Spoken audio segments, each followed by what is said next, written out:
అన్ని కీళ్ల సంబంధిత సమస్యలకు రీజనార్థోస్పోర్ట్ హైదరాబాద్లో అధునాతనమైన సర్జరీ లేని వైద్యం. ఆయన అధికార పార్టీ ఎమ్మెల్యే, పైగా పార్టీ జిల్లా అధ్యక్షుడు కూడా. అందర్నీ సమన్వయం చేసుకోవాల్సిన నేత అంతా నా ఇష్టం అంటున్నారట. నియోజకవర్గంలో పనులకు రేట్లు కడుతూ నా రూటే సపరేటు అంటున్నారట. పైసా పెట్టుబడి లేకుండా ఇసుక క్వారీల్లో 50% వాటా డిమాండ్ చేస్తున్నారట. ఇక ఆ ఎమ్మెల్యే ఎవరు, ఏంటా మోనార్క్ కదా, మనం కూడా చూద్దాం. కరీంనగర్ కాంగ్రెస్ లో కుమ్ములాటలు చిత్ర విచిత్రమైన మలుపులు తిరుగుతున్నాయి. 10 ఏళ్ల తర్వాత అధికారం దక్కిన పార్టీ సంస్థాగత నిర్మాణంపై దృష్టి పెట్టాల్సి ఉండగా ఆ పని మానేసి కీచులాట్లకు దిగుతున్నారట ముఖ్య నాయకులు. ఆ మధ్య కరీంనగర్ నియోజకవర్గ ఇన్ఛార్జ్ జిల్లా పార్టీ కార్యాలయంలో మీటింగ్ పెట్టి మరీ పార్టీ పెద్దలు మంత్రులపై విమర్శలు చేసిన విషయం మరొక ముందే జిల్లా పార్టీలో మరొక ముసలం మొదలైనట్టు తెలుస్తోంది.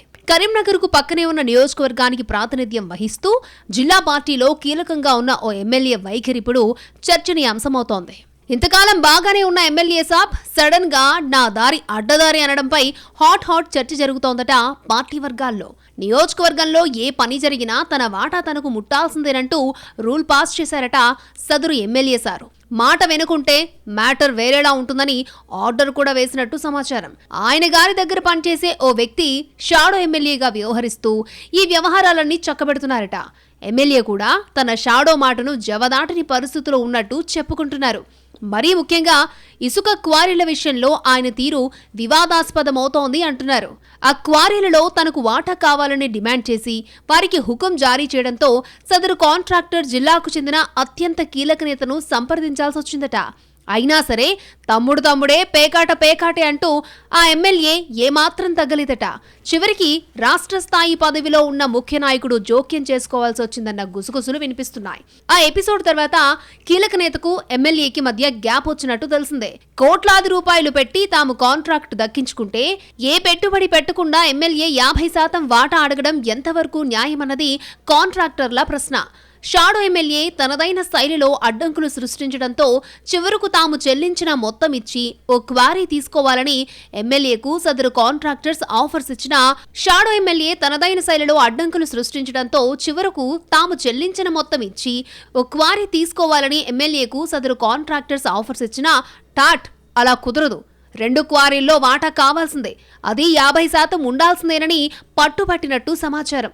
వరుసగా ఓడిన ఆ ఎమ్మెల్యేకు పార్టీ పదవి దక్కడంలో కీలకంగా వ్యవహరించిన లీడర్తోనే కయ్యానికి కాలు దువ్వడం వెనుక కారణాలు ఏంటి అనేది హాట్ టాపిక్ గా మారింది.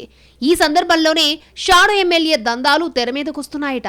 దసరా సమయంలో ఓ ఉత్సవ నిర్వహణకు చేసిన వసూలు గురించి తెలిసి షాడోను సున్నితంగా హెచ్చరించారట ఆ కీలక నేత. ఇలాగైతే కష్టమని ఇంటెలిజెన్స్ రిపోర్ట్ ఎప్పటికప్పుడు పార్టీ పెద్దలకు వెళ్తోందని హితవు పలికారట.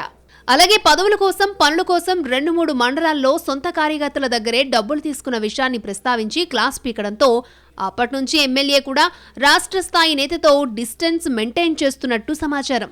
ఇటీవల జిల్లా కేంద్రంలో కరీంనగర్ నియోజకవర్గ ఇన్ఛార్జ్ ఓ సమావేశం నిర్వహించి అసమ్మతి గళం వినిపించడం వెనుక ఈ ఎమ్మెల్యే హస్తం ఉంది అనే చర్చలు నడుస్తున్నాయి. పార్టీ పరంగా కీలక పదవిలో ఉన్న ఎమ్మెల్యేకి తెలియకుండానే అది డీసీసీ కార్యాలయంలో సమావేశం జరిగిందా అంటూ చెవులు కొరుక్కుంటున్నారట చోటా నేతలు. ఈ రివర్స్ రాజకీయం వెనుక అసలు కారణం కాసులు కాంట్రాక్ట్లే అయ్యుంటాయని సొంత పార్టీ కార్యకర్తలే మాట్లాడుకుంటున్న పరిస్థితే. ఇంతకాలం సీనియర్ లీడర్ వెంట నడిచిన వారే అసమ్మతి గళం ఎత్తడం వెనుక ఎవరైనా ఉన్నారా అనేది మరొక రకమైన చర్చ.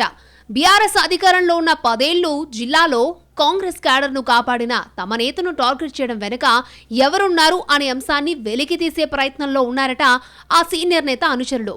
ఇవన్నీ ఒకెత్తైతే వచ్చే కేబినెట్ విస్తరణలో సామాజిక సమీకరణాల్లో భాగంగా తనకు మంత్రి పదవి వస్తుందని సదరు ఎమ్మెల్యే గంపెడాసులు పెట్టుకోవడం కోసమెరుపు. దీంతో కరీంనగర్ కాంగ్రెస్ లో మొదలైన కాసుల గోల ఎట్నుంచి ఎటుపోతుందోనని ఉత్కంఠగా చూస్తోంది క్యాడర్. అంతా నా ఇష్టం అన్నట్టు వ్యవహరిస్తున్న ఆ ఎమ్మెల్యేని పార్టీ పెద్దలు ఎలా దారికి తెస్తారన్నది కూడా ఆసక్తికరంగా మారింది.